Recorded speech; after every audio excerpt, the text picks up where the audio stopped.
যেখানে এখানকার লোকেরাই বাংলাদেশের প্রশাসনের সরকারের শীর্ষ পদ তারা অলঙ্কৃত করেছে। শীর্ষ পদ অলঙ্কৃত করার পরে তারা কি দিয়েছেন, কৃষকের পাশে কি পেয়েছে, আমি এই ব্যাপারে কিছু বলতে চাই না, এর সাক্ষী আপনারা। এখানে বাংলাদেশ জামাতে ইসলামের কিশোরগঞ্জ জেলা শাখার সম্মানিত আমির অধ্যাপক রমজান আলী সাহেব জনগণের পক্ষ থেকে বাস্তব কিছু দাবির কথা তিনি তুলে ধরেছেন। আমি আপনাদেরকে সাক্ষী রেখে ঘোষণা করছি, কিশোরগঞ্জের 6টি আসন বাংলাদেশের সকল জায়গার মতো মহান আল্লাহর উপর ভরসা করে আগামীর একটি দুর্নীতিমুক্ত, চাঁদাবাজ মুক্ত, আগামীর একটি মামলাবাজ মুক্ত, আগামীর একটি শোষণ মুক্ত, বৈষম্য মুক্ত, পারিবারিক দাপট এবং জমিদারি মুক্ত একটি বাংলাদেশ গড়ার জন্য আপনারা মেহেরবানি করে আমাদেরকে আপনাদের দোয়া, ভালোবাসা এবং পবিত্র বুকগুলোর আমানত আমাদেরকে দিন। আমরা কথা দিচ্ছি, আমরা ইনশাআল্লাহ ইনসাফের ভিত্তিতে আমাদের সমস্ত শক্তি দিয়ে আপনাদের রাস্তার প্রতিদান দেবো ইনশাআল্লাহ। প্রিয় কিশোরগঞ্জবাসী, জুলাই যোদ্ধারা যখন রাস্তায় নেমেছিল তখন যেমন আমাদের ছেলেরা যে যুদ্ধ করেছে, লড়াই করেছে, আমাদের মেয়েরাও লড়াই করেছে। এই দেশে আমাদের ছেলে মেয়েদের, মা বোনদের, আবাল বৃদ্ধ বনিতার, সাধারণ মানুষের কোনো নিরাপত্তা নেই।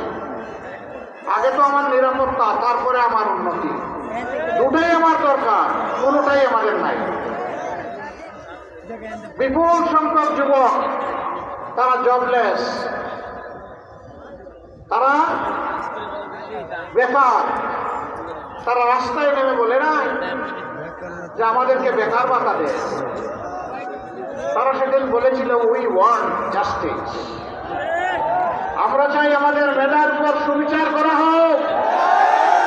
কোন মামু খালুর লাল টেলিফোনে অথবা অ্যান্ড্রয়েড মোবাইলের টেলিফোনে কোন রাজনৈতিক প্রভাবে আমার কপাল যেন চূড়াবালিতে হারিয়ে না যায়। আমার কপাল আমাকে দিতে হবে, আমার যোগ্যতা মেধা অনুযায়ী আমার কাজ আমার হাতে তুলে দিতে হবে। এই দাবি নিয়ে তারা রাস্তায় নেমেছিল। প্রিয় যুবকেরা, কথা দিচ্ছি ইনশাআল্লাহ আমরা তোমাদেরকে শিক্ষা প্রশিক্ষণ দিয়ে তোমাদের হাতকে বাংলা গোড়ার কারিগরের হাতে পরিণত করবো ইনশাআল্লাহ। তোমাদের হাতে বেকার ভাতা নয়, তোমাদের দাবি অনুযায়ী তোমাদের মর্যাদার সাথে সঙ্গতি রেখে সেই কাজগুলো তোমাদের হাতে করে দেবো ইনশাআল্লাহ। বাংলাদেশ তোমরাই গড়বা, তোমরাই চালাবা। সেদিন তোমরা গর্ব করে বলবা আমি বাংলাদেশ, আমরাই বাংলাদেশ, এটি আমার প্রিয় বাংলাদেশ। সেই দিনের অপেক্ষায় যুবকেরা আছে। এই দেশটাকে তোমাদের হাতে তুলে দিতে চাই। তোমরা কি প্রস্তুত? হাত তুলে বলো তোমরা প্রস্তুত আছো? সুসংবাদ গ্রহণ করো। বাংলাদেশ নামের একটা উড়োজাহাজ, ওই উড়োজাহাজের ককপিটে, ড্রাইভিং সিটে আমরা তোমাদেরকে বসিয়ে দেবো ইনশাআল্লাহ। এই দেশকে নিয়ে তোমরা সামনের দিকে আগাবা। পিছনে ফিরে তাকানোর সময় আমাদের শেষ। এখন শুধু সামনে এগিয়ে যাওয়ার পালা। পিছন নিয়ে যারা কামড়া কামড়ি করে তাদেরকে কামড়া কামড়ি করতে দিব আমরা। ওরা করুক, আমরা এগিয়ে যাব জাতিকে নিয়ে সামনে ইনশাআল্লাহ। তখন আমরা কোথায় থাকবো? তোমরা ককপিটে, আমরা থাকবো প্যাসেঞ্জার সিটে ইনশাআল্লাহ। এই দেশ সেইভাবেই এগিয়ে যাবে। কিশোরগঞ্জ জেলা এটা মূলত শিল্পভিত্তিক জেলা না, ইলেকট্রোমেকানিক্যাল ইন্ডাস্ট্রির ভরপুর না। পাশের গাজীপুর ওরকম একটা জেলা। এই জেলাটা হচ্ছে কৃষিভিত্তিক। আমরা কথা দিচ্ছি কৃষিকে ইনশাআল্লাহ আমরা শিল্পে পরিণত করব। বলবেন এত টাকা কোথায় পাবে? ওই যে আমাদের দেশ থেকে 28 লক্ষ কোটি টাকা চুরি করে বিদেশে পালিয়ে গেছে, ওদের পেটের ভিতরে হাত ঢুকে সেই টাকা বের করে আনবো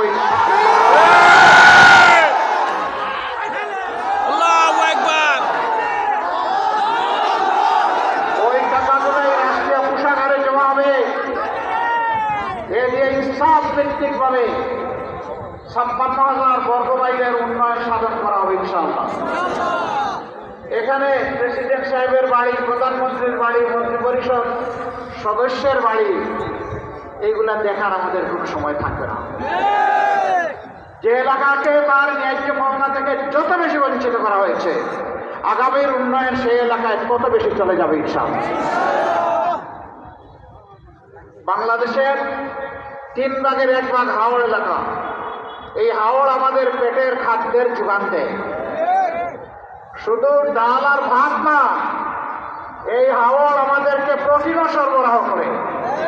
কিন্তু আজকে নদীগুলাকে খুন করা হয়েছে, আজকে জমাট বেঁধে হাওড়গুলা, বিলগুলা ধ্বংস হয়ে গিয়েছে।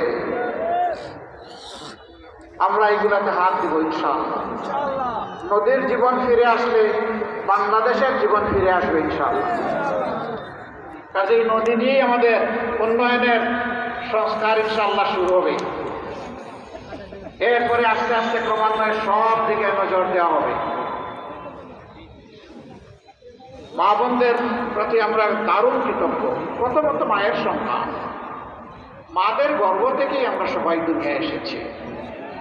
মায়ের বুকের দুধ খেয়ে বড় হয়েছে, মায়ের বুকের বিছানায় লালিত পালিত হয়েছি, মায়ের স্নেহ যত্ন আদরে ভালোবাসায় লেখাপড়া করেছি। এই মায়ের কোনো ঋণ পরিশোধ করা কি আমাদের পক্ষে সম্ভব? সম্ভব না। কিন্তু আমাদেরকে কৃতজ্ঞ চিত্তে পরিশোধ করার চেষ্টা করতে হবে ইনশাআল্লাহ। জুলাই আন্দোলনেও জুলাই 15 তারিখ যখন ঢাকা বিশ্ববিদ্যালয়ে আমাদের কলিজার টুকরা মেয়েদের গায়ে উচ্ছৃঙ্খল সন্ত্রাসীরা হাত দিয়েছিল, সেই দিনই বাংলাদেশে আগুন জ্বলে উঠেছিল। মানুষ সব কিছু সহ্য করতে পারে, কিন্তু তার মার অপমান সহ্য করতে পারে না। সমানভাবে তরুণদের সাথে তরুণীরা, যুবকদের সাথে যুবকেরা, ভাইয়ের সাথে বোনেরা, বাবার সাথে মায়েরা 24-এ যুদ্ধ করেছে। আমরা মাদেরকে কথা দিচ্ছি ইনশাআল্লাহ, আপনাদেরকে সমাজের সবচেয়ে সম্মানিত অংশ হিসাবেই আমরা মাথায় তুলব ইনশাআল্লাহ। এটা আমাদের দায়িত্ব। যে জাতি মাকে সম্মান করে, আল্লাহ তাআলা তাদের সম্মান বৃদ্ধি করে দেন। আর যে জাতি মায়ের সম্মান রাখতে পারে না, আল্লাহ তাআলা তাদের সম্মান উঠিয়ে দেন, এরা অপমানিত হয়।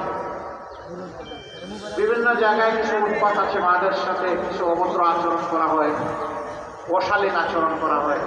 আমি তার প্রতিবাদ করি। কিছু লোক এখন আমার পিছনে লেগে গেছে।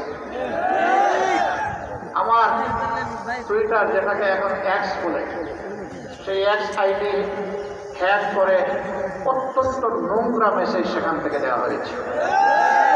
আমাদের আইটি টিম, সাইবার টিম খুব দ্রুত সেটাকে রিকভারি করে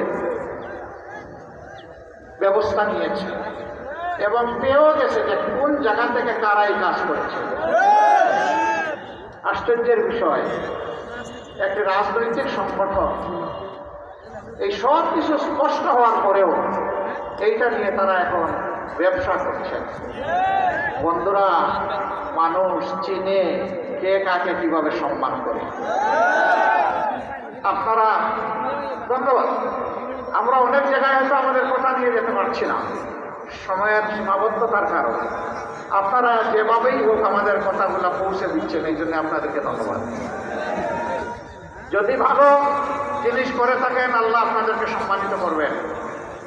যদি কারো চরিত্র হননের জন্য উদ্দেশ্য প্রণোদিতভাবে কিছু করেন, তাহলে রাসূল করিম সাল্লাল্লাহু আলাইহি সাল্লামের হাদিস অনুযায়ী ওই পাওনাটা সমঝে নেওয়ার জন্য প্রস্তুত থাকতে হবে। আমরা সকলের জন্য আল্লাহর দরবারে হেদায়েতের দোয়া করি। আমরা পরিষ্কার বলেছি, আসেন আগামী দিনে কে কি করব আমরা সামনাসামনি ডায়ালগ করি, জাতির সামনে হাজির হয়ে যায়। খোলা ময়দানে জাতি আমাদেরকে প্রশ্ন করুক, আমরাও জবাব দেই, আপনারাও জবাব দেন। আর সিদ্ধান্ত নেওয়ার দায়িত্বটা জাতির উপর ছেড়ে দেন। চলে বলে কৌশলে যে কোনোভাবে আমাকে জিততে হবে, এই ধারণা থেকে বের হয়ে আসেন। ওই পুরানা স্লোগান থেকে বের হয়ে আসেন, আমার ভোট আমি দিব, তোমারটাও আমি দিব, এই দিন শেষ। কাছে আসবে না। 24-এর যুবকেরা ঘুমিয়ে পড়েনি, জাগিয়ে আছে। তার বুটের পাহারাদারি সে করবে, সাথে সাথে বাকি সকলের বুটের পাহারাদারি করবে। কোন দুর্বৃত্ত এখন আর কারো বুটে হাত দিতে পারবে না ইনশাআল্লাহ। আমরা প্রশাসনকে বলবো, আপনারা দক্ষতা এবং নিরপেক্ষতার সাথে, সততা এবং সাহসিকতার সাথে আপনারা দায়িত্ব পালন করবেন নির্বাচনকে সামনে রেখে। জাতি আপনাদের জন্য দোয়া করবে, 18 কোটি মানুষ আপনাদের পাশে থাকবে। আপনারা মেহেরবানি করে কারো কোনো ডাইন বাম কথা শুনবেন না। আমরা কারো কাছে কোনো আনুকূল্য চাই না, কিন্তু আমাদের কোনো ক্ষতি করতে আসলে আমরা কিন্তু ছেড়ে দেব না। তিনি যেই হোক, আমার অধিকার আমাকে রক্ষা করতে হবে, এ লড়াই চলবে ইনশাআল্লাহ। এই আমার অধিকার মানে কি? আমি আপনাদেরকে সাক্ষ্য রেখে পরিষ্কার বলছি, আমার অধিকার মানে এই দেশে মুসলমান, হিন্দু, বৌদ্ধ, খ্রিস্টান 18 কোটি মানুষের অধিকার। আমরা জামাতে ইসলামীর দলীয় সরকার কায়েম করতে চাই না, জামাতে ইসলামীর বিজয় আমি চাই না। আপনারা বলবেন আশ্চর্য, আমরা তো সেই বিজয়ের জন্য মিছিল দিচ্ছি আর আপনি চান না, এটা কোন ধরনের কথা? আমি চাই না, আমি 18 কোটি মানুষের বিজয় চাই। 18 কোটি মানুষের বিজয় হলে সে বিজয় আমাদের সবার। দল, গোষ্ঠী, পরিবারতান্ত্রিক রাজনীতির কোনো বিজয় আমাদের কাছে নেই। কথা আমাদের অত্যন্ত পরিষ্কার। এই পথে পুরানা রাস্তায় যারা হাঁটতে চাইবেন, অন্ধকার গলিতে, তাদের রাস্তায় তারা হাঁটুক, আমরা সদর রাস্তায়, আলোকিত রাস্তায় হাঁটবো ইনশাআল্লাহ। আর জাতি এই আলোকিত রাস্তায় হাঁটবে। জাতি কোন দিকে ইতিমধ্যে আলামত স্পষ্ট। যুব সমাজ সিদ্ধান্ত দিয়ে ফেলেছে, 5টা পাবলিক বিশ্ববিদ্যালয়ের নির্বাচনে বলে দিয়েছে আমরা ন্যায় ইনসাফের পক্ষে, আমরা আগামী নতুন বাংলাদেশের পক্ষে, আমরা যুবকদের 24-এর আকাঙ্ক্ষার পক্ষে। এর রায় তারা দিয়ে দিয়েছে। মায়েরা, বোনেরাও তারা তাদের অপিনিয়ন ব্যক্ত করতে শুরু করেছেন। তারা বলেছেন, আমরা, কেউ মাইন্ড করবেন না, এখানে 11 দল আছে, যা বলছেন আমি তাই বলতেছি। কেউ বলেন আমরা ইসলামী দলের হাতে নিরাপদ, কেউ সুজা সাপ্তা বলে আমরা জামাতের হাতে নিরাপদ। এই অবস্থা দেখে অনেকে এখন একটু মাথা গরম হয়ে গেছে। কিশোরগঞ্জে তো বোধহয় এখন চৈত্র মাস না? হ্যাঁ, মাঘ মাস। তো মাঘ মাসে যদি মাথা এত গরম হয়, চৈত্র মাসে কি হবে? একটু ঠান্ডা থাকুন, ধৈর্য ধরুন, 12 তারিখ পর্যন্ত জনতার রায়কে সম্মান করুন। সুষ্ঠু নির্বাচনে যিনি নির্বাচিত হয়ে আসুন, আমরা তাকে অভিনন্দন জানানোর জন্য প্রস্তুত। কিন্তু চূড়াই পথে আর নির্বাচন হবে না ইনশাআল্লাহ, হতে দেওয়া হবে না। সমস্ত চূড়াইগুলি বন্ধ করে দেওয়া হবে। সেই পথেই আমরা এগিয়ে যাব। আমরা চাচ্ছি মানুষ একটু শান্তিতে, নিরাপদে থাকবে। কৃষক তার জমিতে ফসল ফলাবে আধুনিক প্রযুক্তি। একজন শ্রমিক তার ন্যায্য পাওনা পাবে শ্রমের, এবং সে একটা মানবিক মর্যাদায় সেখানে কাজ করবে। এই দেশে হাত পাতা মানুষ থাকবে না, বরঞ্চ হাত মজবুত হয়ে কাজ করা মানুষ থাকবে। এরপরে যাদের হাত কাজ করতে পারবে না, তাদের দায়িত্ব সরকার নেবে। আমরা বলেছি, একটা সুস্থ সবল জাতি গঠনের জন্য 5 বছর পর্যন্ত শিশুদের সমস্ত চিকিৎসার দায়িত্ব নিতে বাধ্য হবে সরকার। আমরা বলেছি, একটা শিশু আর শিক্ষার আলো থেকে বঞ্চিত হবে না। সমস্ত শিশুকে শিক্ষা দিয়ে প্রশিক্ষিত করে দেশ গড়ার একজন কর্মী, কারিগর হিসাবে ইনশাল্লাহ তৈরি করা হবে। তারা দেশে বিদেশে যেখানেই সেবা দিবে, সেখানে গৌরবের সাথে এবং দক্ষতার সাথে তারা সেবা দেবে। আমরা আর ওই পুরা শিক্ষা ব্যবস্থা চাই না। আমরা এখন দক্ষতা যে শিক্ষা ব্যবস্থা দিতে পারবে আমাদের সন্তানদের হাতে, সেটাই তুলে দেব। তার সাথে দিনী এবং নৈতিক শিক্ষা অবশ্যই থাকবে। মানুষ যদি মানবিক মূল্যবোধে গড়ে না ওঠে, সে দক্ষ হলে দেশের দক্ষতার সাথেই 12টা বাজাবে। আমরা ওই শিক্ষা চাচ্ছি না। আমরা অবশ্যই মরাল অ্যান্ড প্রফেশনাল এডুকেশন চাই। তাই আমরা নিশ্চিত করবো ইনশাআল্লাহ। আপনারা দোয়া করবেন। 2টো ভোট, একটি হবে জন আকাঙ্ক্ষার পক্ষে, জুলাই আকাঙ্ক্ষার পক্ষে। এই ভোটটা হবে প্রথম ভোট, এটি হচ্ছে গণভোট। আপনারা গণভোটে কি বলবেন? হ্যাঁ মানে আজাদি, না মানে গোলামি।